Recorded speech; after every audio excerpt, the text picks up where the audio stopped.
Well, now to a literal turf war that could be brewing over what's under your feet in city parks. It all has to do with a push to ban artificial turf and replace it with the real stuff. That's right. As Fox 5's Kendall Green shows us, some critics say what's in that turf contains toxic forever chemicals. Artificial grass has its place in the city, where flag football players don't mind digging in. But NYC Councilman Christopher Marte, representing residents in Lower Manhattan, says the place for fake grass isn't in city parks. We want to make sure that New York City parks ban artificial or synthetic turf in all New York City parks. He's introduced the Touch Grass Act, aimed at ensuring public parks have natural grass. He says a big driver of the bill, the elimination of toxic chemicals. There's been recent studies that show this artificial turf actually creates cancer because of the toxic chemicals like PFAS that are in a lot of our synthetic turfs. Across the city, more than 220 parks have synthetic turf.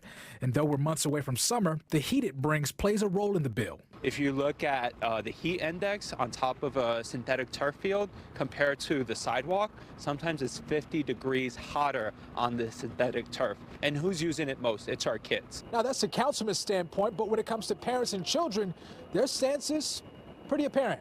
I would definitely prefer natural grass. I mean, I think that makes sort of the most sense and it's healthier. If it's fake grass, it's just plastic, and plastic doesn't help you breathe. In the summer, it could hurt your feet if you are playing barefoot or if you fall on it.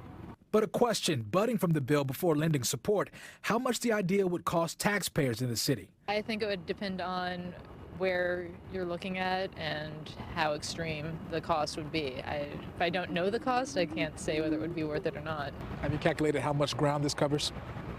Not yet, not yet. So we're in the works, and we're willing to work with parks to figure out which areas to tackle first. And also, there's always a budget question because it's easier to maintain turf than grass.